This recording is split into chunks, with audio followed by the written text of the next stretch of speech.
ሰላም ጤና ይስጥልን ውድ ሪፖርተር ተከታታዮች የሰዓቱን ዜናዎች ቀጥዬ አሰማችኋለሁ። በትግራይ ክልል በሚካሄደው አስገዳጅ ወታደራዊ ምልመላ ሳቢያ ከፍተኛ ማህበራዊ ቀውስ መከሰቱን ቅድሚያ ለሰብአዊ መብቶች ኢትዮጵያ ድርጅት አስታወቀ። ከጥቂት ሳምንታት በፊት በክልሉ አስገዳጅ ወታደራዊ ምልመላን የሚፈቅደው አዋጅ ከጸደቀ በኋላ ተባብሶ የቀጠለው አስገዳጅ ወታደራዊ ምልመላ በአሁኑ ወቅት ከገጠር አካባቢዎች ወደ ተለያዩ ከተሞች እየተስፋፋ መምጣቱንና በህዝቡ ላይ ከፍተኛ ማህበራዊ ቀውስ እየፈጠረ እንደሚገኝ ቅድሚያ ለሰብአዊ መብቶች ኢትዮጵያ የተሰኘው የሰብአዊ መብት ተሟጋች ድርጅት ዋና ዳይሬክተር አቶ ተስፋለም በርሀ ለሪፖርተር ተናግረዋል። አቶ ተስፋለም እንደገለጹት ድርጅታቸው ከ3 ሳምንታት በፊት ባወጣው የምርመራ ሪፖርት መሰረት አስገዳጅ ምልመላው ቀደም ሲል ከሰሜን ምዕራብ ትግራይ ሸራሮ አካባቢ ጀምሮ እስከ ምስራቃዊ ዞን ድረስ ብቻ ተወስኖ የነበረ ቢሆንም በአሁኑ ወቅት ግን ድርጊቱ እየተስፋፋ ሄዶ በክልሉ ዋና ከተማ መቀለና ደቡብ ትግራይ አካባቢዎች ጭምር እየተተገበረ ይገኛል። የዚህ አስገዳጅ ወታደራዊ ምልመላ ዋነኛ ሰለባ የሆነው የክልሉ ወጣት በአብዛኛው ትግራይን እየለቀቀ ወደ ተለያዩ የኢትዮጵያ አካባቢዎች በመሰደድ ላይ እንደሚገኝ የገለጹት ዳይሬክተሩ ወጣቶቹ ጠፍተው በሚሰወሩበት ወቅት ደግሞ የክልሉ ወታደራዊ ኃይሎች ልጆቻችሁን አምጡ በማለት ወላጆችን በጅምላ የማሰርና የማንገላታት ተግባር እየፈጸሙባቸው መሆኑን በተጨባጭ ማረጋገጣቸውን ገልጸዋል። ከተለያየ የትግራይ ገጠርና ከተማ አካባቢዎች እንደ ሸራሮ፣ ተንቤን፣ አክሱም፣ መቀለና ማይጨው አካባቢዎች የድረሱልን አቤቱታዎች በይፋዊ የማህበራዊ መገናኛ ዘዴዎች አማካኝነት ወደ ተቋማቸው መድረሳቸውን አብራርተዋል። በአካል ወደ ድርጅታቸው ቀርበው ምስክርነታቸውን ስለሰጡ ወጣቶች ተሞክሮ ያነሱት አቶ ተስፋለም ለአብነትም አንድ ወጣት ከሸራሮ አምልጦ ወደ ማይጨው ገጠር የቤተሰቦቹ ቤት ቢሄድም እዚያም ፍለጋው ከባድ ስለነበረበት ቤተሰቦቹ በድብቅ ወደ አዲስ አበባ እንዲሸሽ ማድረጋቸውን ገልጸዋል። ይሁን እንጂ ከትግራይ ተነስተው ወደ አዲስ አበባ የሚጓዙ የህዝብ ማመላለሻ አውቶቡሶች ከሌሊቱ 10 እና 11 ሰዓት ላይ በሚነሱበት ወቅት የታጠቁ ኃይሎች ወደ ተሽከርካሪዎቹ በመግባት ወጣቶችን በኃይል እያስወረዱ ለእስራት እየዳረጓቸው መሆኑን በዛሬው ዕለት ጠዋት አዲስ አበባ የገቡ የአይን እማኞች በዝርዝር መናገራቸውን አረጋግጠዋል። በተለያዩ የፖለቲካ ልሂቃን ዘንድ እነዚህ ወደ ውትድርና የሚወሰዱ ወጣቶች ወደ ኤርትራ እየተወሰዱ ነው በሚል እየተሰራጨ ስላለው መረጃ ድርጅታቸው ያጣራው ነገር መኖር አለመኖሩን በተመለከተ ለቀረበላቸው ጥያቄ አቶ ተስፋለም ሲመልሱ ወደ ኤርትራ የሚለውን ነገር እስካሁን ድረስ በተጨባጭ ያጣራ ነው መረጃ የለም፣ እስካሁን የመጣልን ጥቆማም የለም በማለት ተከታዩ ማብራሪያ ሰጥተዋል። ከዚህ በፊት አይ ቲንክ ከ3 ሳምንት አካባቢ በፊት ሙሉ ሪፖርት አውጥተናል። በወቅቱ ከሰሜን ምዕራብ ከሸራሮ አካባቢ ጀምሮ እስከ ምስራቃዊ ዞን ነበር የደረሰው። አሁን ግን እየተስፋፋ እንደሚሄድም አመላክተን ነበር። ያው አሁን ወደ መቀለ ከተማና ወደ ደቡብ ትግራይ አካባቢ በጣም ተስፋፍቷል እና ከፍተኛ የሆነ ማህበራዊ ቀውስም እየፈጠረ እንደሆነ ነው ያየነው። ያው በአብዛኛው ወጣቱ እየወጣ ነው ከክልሉ ወደ ሌሎች የተለያዩ የኢትዮጵያ አካባቢዎች፣ እንዲሁም እናቶችና ወላጆቹም እየታሰሩ እንደሆነ ያው አረጋግጠናል። አሁንም ልጃቸው አምጡ ተብሎ ማለት ነው እና ከባድ የሆነ የማህበራዊ ቀውስ እስከ ማለት የሚደርስ አይነት ችግር እንዳለ ነው ያየነው ማለት ነው። አሁን ማለት ለኛ እንደዚህ ድምጽ ሆኑልን በማለት በጣም ብዙ መልእክቶች ይደርሱናል ባይዘው ከተለያየ አካባቢ ማለት ነው። ለምሳሌ እስካሁን ባለው ከመጀመሪያው ሪፖርቱ ከሰራንበት ጊዜ ጀምሮ በእርግጥ ይሄ 2-3 ወር በፊት የጀመረ በመሆኑ ማለት ነው ከዛ ጀምሮ ወደ 100 የሚጠጉ ዝም ብለው አቤቱታዎች ማለት ነው በሶሻል ሚዲያም በምናምንም መጥተዋል እኛ ጋር ማለት ነው ድምጽ ሆኑን የሚል። ስለዚህ ይሄ ደግሞ ከተለያየ ከሸራሮ መጥተዋል ቅድም እንዳልኩሽ ማለት ነው ከተንቤን፣ ከአክሱም እንዲሁም አሁን መቀለ በብዛት ማይጨው አካባቢ ገጠሩ እንዳለ ነው በስፋት ነግረውናል። ያው ቅርብ ጊዜ አሁን ለምሳሌ ከሸራሮ አምልጦ ወደ ማይጨው አካባቢ ገጠር የቤተሰቦቹ ቤት ሄደና እዛም ደግሞ በጣም ከባድ ስለሆነበት ያው አምልጦ ወደዚህ እንደላኩት ነው የነገሩን ማለት ነው። በአካልም ነግረውናል እና በጣም የከፋ አዲስ አበባ ትናንት ራሱ ወደ አዲስ አበባ የሚመጡ እነዚህ ሀበሻ ምናምን የሚባሉ ባሶች በ10 ሰዓት 11 ነው የሚነሱትና 10 ሰዓት 11 ወደ ባስ እየገቡ የሚመጡ ወጣቶች እያወረዱ ማለት ነው እያተረፏቸው እንደነበር ይኸው የአይን እማኝ ነግረውናል። ዛሬ ማለት ነው ዛሬ ጠዋት የገቡ እና በጣም ከባድ የሆነ ችግር እንዳለ ነው የታዘብነው ማለት ነው። አይ ወደ ኤርትራ የሚለውን ነገር እስካሁን ድረስ ያጣራነው ነገር የለም። የተጨበጠ መረጃ ለማጣራትም አልሞከርንም። በእርግጥ ግን የተጨበጠ መረጃም ያገኘነው የለም፣ የመጣ ጥቆማም የለም። ስለዚህ ስለ አፈሳው በተመለከተ ግን በተለይ እኛ ማንም ሰው ያለ ፈቃዱ ተገዶ እንደዚህ ወደ ጦርነት መማገድ የለበትም ነው። እንደዚህ እየታፈሰ ማለት ነው። አጠቃላይ ጦርነቱ መኖር የለበትም ነው። ግን ደግሞ ተገዶ ግን በምንም ምክንያት ማለት ነው። ይሄ የተለያየ ፖለቲካ ሊኖር ይችላል። እኛ እንደ ሰብአዊ መብት ተሟጋች ግን በምንም ምክንያት ሰው ተገዶ ወደ ጦርነት መማገድ የለበትም ነው የኛ አቋም ማለት ነው።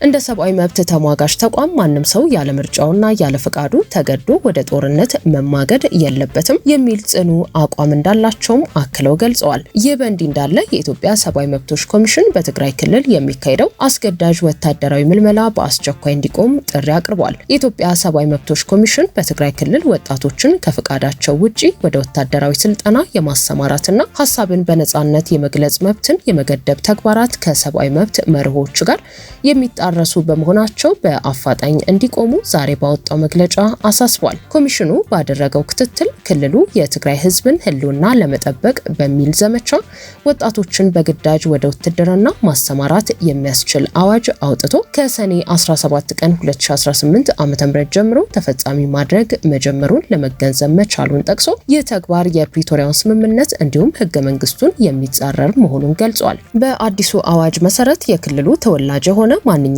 ሰው ለግዳጅ ውትድርና የሚቀርብለትን ጥሪ የመቀበል ግዴታ ያለበት ሲሆን ጥሪውን የማይቀበል ሰው ከብር 10,000 እስከ 50,000 ብር እንደሚቀጣ፣ በክልሉ ውስጥም ሆነ ከክልሉ ውጪ ሆነው ህዝቡ ድርጊቶቹን እንዳይደግፍ የሚያደርጉ የክልሉን ውሳኔዎች የሚተቹ ወይንም የሚቃወሙ ግለሰቦች ወደ ኋላ ጭምር በመመለስ ከ5 እስከ 25 ዓመት ጽኑ እስራትና በንብረት መወረስ እንደሚቀጡ እንዲሁም የጸጥታ አካላት ያለ ፍርድ ቤት ትዕዛዝ በማንኛውም ጊዜና ቦታ ግለሰቦችን እንዲይዙና ፍተሻ እንዲያካሂዱ ስልጣን እንደሚሰጥ ማረጋገጡን ኮሚሽኑ በመግለጫው አስታውቋል። ኮሚሽኑ ታፍሰው ከተመለሱ ወጣቶችና ከቤተሰቦቻቸው በሰበሰበው መረጃ መሰረት እንዳመለከተው በአብዛኛው እድሜያቸው ከ18 ዓመት በታች የሆኑ ህጻናት፣ ተፈናቃዮች፣ የአእምሮ ጤና ህሙማን፣ በመጠለያ ጣቢያ እንዲሁም በጸበል ስፍራዎች ላይ የነበሩ ሰዎች በግዳጅ ታፍሰዋል። አዋጁ ከወጣ በኋላም ድርጊቱ ተጠናክሮ በመቀጠል የአብነት ትምህርት ቤት ተማሪዎችን ከአብያተ ክርስቲያናት እንዲሁም